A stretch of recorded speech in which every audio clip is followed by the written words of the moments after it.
దీని మీద నిస్సందేహంగా ఇప్పుడున్న ప్రభుత్వం మీద ముఖ్యమైన బాధ్యత అభివృద్ధి సంక్షేమంతో పాటు ఇలాంటి దుర్మార్గుల్ని, దుష్టుల్ని, నీచుల్ని, నికృష్టుల్ని, దండిపాళెం బ్యాచ్ని మొత్తాన్ని కూడా తాట తీయాలి ఒక్కొక్కళ్ళని. అందుట్లో ఎలాంటి సందేహం కూడా లేదు.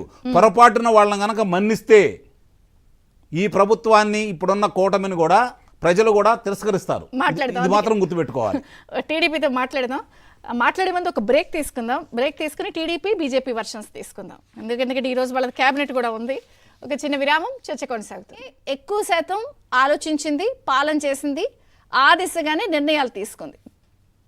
దానికి స్పష్టంగా ఇప్పుడు తాజాగా ఊరుకో ప్యాలెస్ ఒక్కొక్క జిల్లాలో 26 జిల్లాల్లో అత్యంత ఖరీదైన ఫర్నిచర్తో అత్యంత విలాసవంతంగా నిర్మించినటువంటి ఈ ప్యాలెస్ల వ్యవహారం ఇప్పుడు ఎంత సంచలనంగా మారిందంటే, ఏ స్థాయిలో వాళ్ళు స్వప్రయోజనాల కోసం ఆలోచించారంటే, ఒక్కో జిల్లాలో సామాన్యంగా ప్రభుత్వం భవిష్యత్తు అవసరాల కోసం కొన్ని రకాల భూముల్ని ముందే సేకరించి పెడుతుందన్నమాట.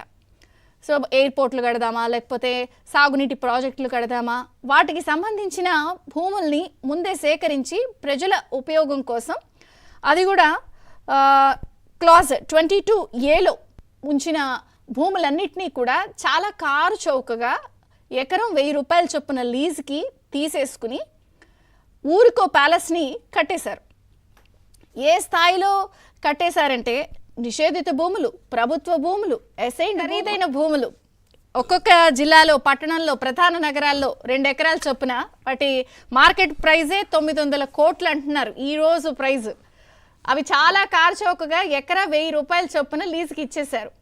అసలు ఎంత కాస్ట్లీ భూములు అంటే, మీరందరూ కూడా ప్రభుత్వ ప్రయోజనాల కోసం సేకరించిన భూములు ఇవి. ఏం చెప్తారు? ఊరుకో ప్యాలెస్. అవును, వీక్షకులకి అలానే పాల్గొన్న వాళ్ళకి మీకు అందరికి కూడా ముందుగా నా నమస్కారాలు తెలియజేస్తా ఉన్నానమ్మా.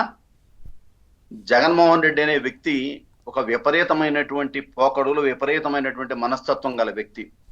నిన్నగాక మొన్న అతను పట్టుమని కూడా డజన్ సీట్లు ఇవ్వనప్పటికి కూడా అతను ఓడిపోయిన మరుసటి రోజు నుంచి కూడా నేను ఎందుకు ఓడిపోయాను, ఏంటి అనేది అతని విధానాలన్నీ కూడా సమీక్షించుకోకుండా అతను ఇప్పటికి కూడా జగన్మోహన్ రెడ్డి అనే వ్యక్తి చేసిన ప్రతి మంచి కూడా ప్రతి ఇంట్లో ఉంది.